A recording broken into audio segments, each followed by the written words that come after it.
Hi everyone. In this tutorial, I'm going to show you some of the different filters in Photoshop, and I'll show you how to apply them to your layers. Alright, let's get started. Okay, so I have this layer right here that I want to apply filters to, but the first thing I want to do is convert it to a smart object, because if it's a raster layer, all of those changes we make, any of the filters we put on it, are going to be permanent changes. So the filters we have are smart filters and will work on smart objects. So you can either right click on it and convert it to a smart object, or with the layer selected, if we come up to our filter menu up at the top, we can do convert for smart filters and then hit OK, and then that's going to convert it to a smart object. And now to apply filters, we can come up to the top again, and we have different options here for the different filters we want. We have our filter gallery we could click on, and I'll just show you this. I'm going to zoom out here. This is the same as the filter gallery in Illustrator, so I'm not going to go through all of these.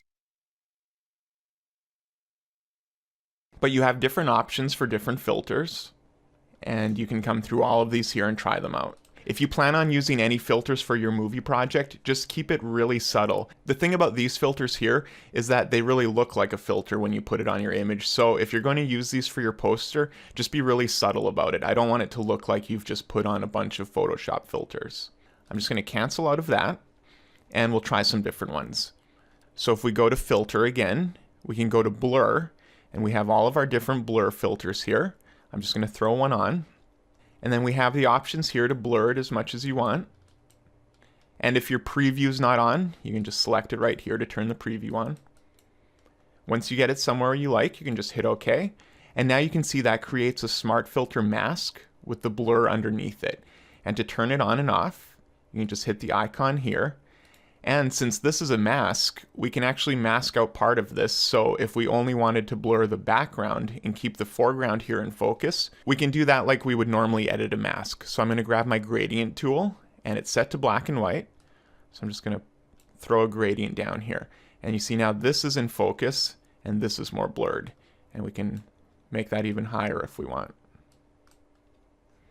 You can come in and edit your filters further if you just double click on it in the layer panel, and that'll open up your settings.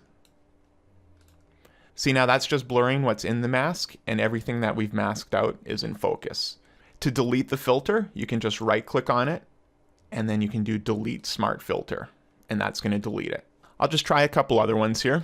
We also have the blur gallery, which gives us a few different blurs that have more options for us, and I'll just show you some of these. So if we click on field blur, what this does is allow you to set pins where you want to blur. So right now it's blurring the entire photo, and you can use this little slider to blur. I can drag this around if I want, but right now since there's only one pin, it's applying it to everything. So if I want, I can just click over here, and that's going to blur this area around this pin that I put, and I can lower that blur or raise it. So this way you can have different blur levels around your image. And once you're happy with your changes, you can come up to the top and hit OK, but I'm just going to show you the different ones we have in here. So you can add more blurs here, and to check it off, you just hit the little check mark here, and that's going to turn it off.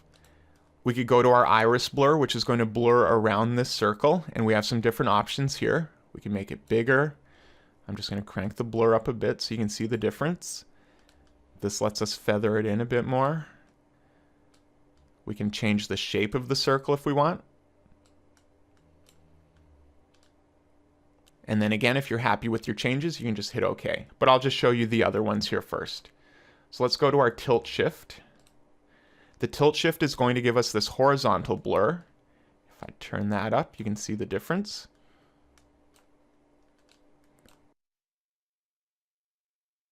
You can rotate it and feather it. All right, what the path blur does is it gives us a kind of a motion blur.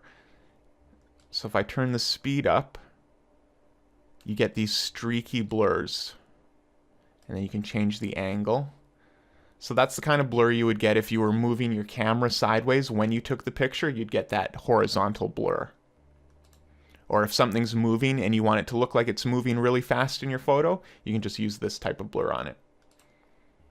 And then we have the spin blur, which is just going to do this spin type blur inside this circle, and You have the same options to make it bigger, change the shape, and we can add more of them if we want. And you can adjust the blur on all of those individually. I'll just hit cancel to get out of here, and we'll just take a look at a few other ones. We could distort our image with all of these different ones here. So I'll just select one to show you. We have options here for the different waves.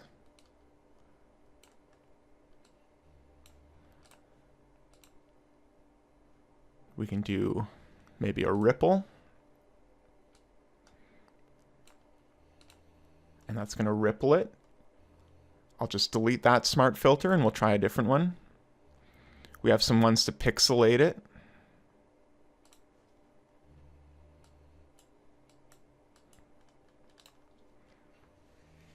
I'll just hit undo on that.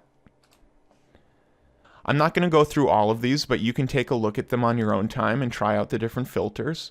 We have some here for sharpen, so I'll just try the unsharp mask. This is the one that I usually use. And we have all of our options in here to sharpen up your image.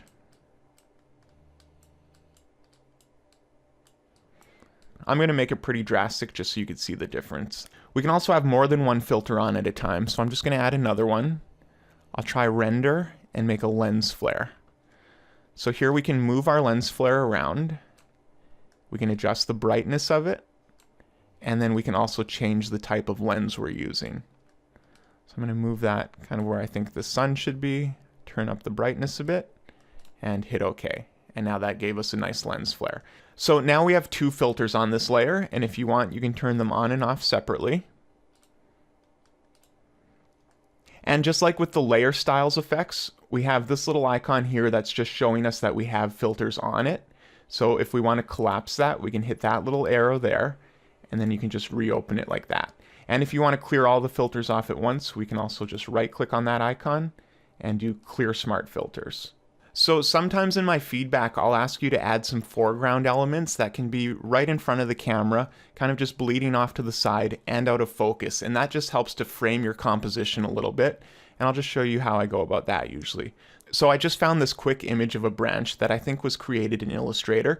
And you can just mask out any branch you want if you were doing something similar to this. I'll just drag it over, and I'm just going to scale it up and rotate it into a position I like. I'll hit enter, and I'm going to convert it to a smart object so I can put a blur on it and come back and edit it if I want. I'll do filter, blur, and I'm just going to pick a Gaussian blur. And then I can blur it a bit, and then hit OK. And then this just gives us some nice foreground elements to make your composition a little more dynamic. We can also duplicate that if we want. I'm going to flip it. Move it to this side. I'm going to scale it up, so I'll do Control T for free transform. And then we get this warning here that says that the smart filters will be turned off temporarily while we preview our transform. So I'm just going to hit OK. And so it turned that off temporarily. I'm just going to scale this way up and hit OK. I can bring this over. I can blur it even more if I wanted. Now, I don't know if I would necessarily use these creepy looking branches for this scene, but you get the idea, and this gives us some nice blurred foreground elements. So the iris blur example wasn't a really good example on a landscape, so I'll just show you on this image what I might use this filter for. So I'm going to go to Blur Gallery, and we'll try the iris blur. So now I want to make kind of a nice blurred vignette around the dog here. I'm just going to move it up. I can shrink it a little bit to the size I want. And I'm just going to turn the blur way up. And then just get this to a place where I like. Maybe something like that. If we bring this right up to the edge, we're going to have a hard edge where it starts to blur. So we just want to soften that a bit. And now we can bring our blur down a little bit. Maybe try something like that. And I'll hit OK. And then we can just turn it off and on to preview it. So that gives us a nice little blurred vignette around the image and then directs your eye to the middle.